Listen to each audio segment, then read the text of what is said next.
About the game of the weekend, I mean, let's be honest, all these games are good. I said it to Peter Schrager earlier, they're all good. But we are in agreement, I think universally as football fans, that we are here for Baltimore at Buffalo, Lamar versus Josh, all that good stuff. And again, last time you were here, Baltimore was, I think they were gearing up today, play Pittsburgh. And you and I were saying, hey, let's pump the brakes on Josh Allen as the undisputed MVP. Because this guy, Lamar, over here is having an even better year than he already did last year. And sure enough, I meet up with you again a month later, and the guy is the first ever 4,000 passing yards, 800 rushing yards, 40 plus touchdowns, whatever you want to throw on it. Do you think? And we won't for a little while longer, obviously, and this game will not affect the MVP vote. But do you think Lamar Jackson did enough to win a second consecutive MVP? So I'm glad you asked that question, because the Vegas odds actually favor Lamar to win the MVP. So maybe everybody was listening to us during that podcast, since we were saying Lamar Jackson should be the MVP. I absolutely believe that Jackson should win his third MVP. I mean, when you look at what he's been able to do this season, the over 40 touchdown passes, to rush for 900 yards, to throw for 4,000 yards, nobody has ever done that in the history of the NFL. His numbers are better than Josh Allen. The only difference is Josh Allen has a slightly better overall record.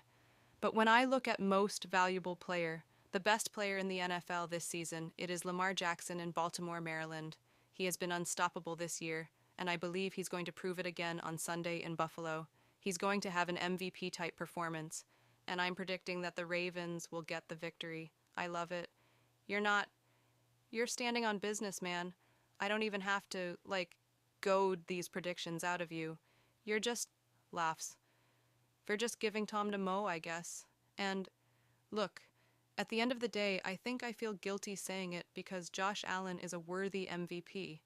Like, to go back to the preseason narrative, if you will, just Stephon Diggs traded out of town. So many veterans released off that team. It's a reboot. We're taking a step back, and Josh is going to have to be the guy. And he absolutely has been 40-plus touchdowns in his own right. His passing numbers aren't as good, but he has carried this Bills offense. He's been the engine of everything that they do. And if I'm a Bills fan, I'm saying Lamar at least had Derrick Henry to lean on week after week after week. And Josh Allen, really, if he wasn't on. And Josh Allen, really, if he wasn't on, it was not happening for the Buffalo Bills. So I get it. I really do. And like I said, I feel guilty. I just think Lamar has been that singular. And maybe, if only we could go back in time and maybe give last year's MVP to somebody else, I don't know. But this year, I just think Lamar Jackson has been the best player in football. That's just how I feel, and I'm sad that opinion means somebody's not going to win MVP, but I think it should be Lamar maybe in a normal year when another quarterback didn't have a historically great season. Then you can give Josh Allen the MVP. And this is not a knock on Josh Allen. Like you said, he's had an OV call where the Bills lost Stephon Diggs, and I was one of the first ones to say the Bills weren't going to win the AFC East, they were going to miss the playoffs.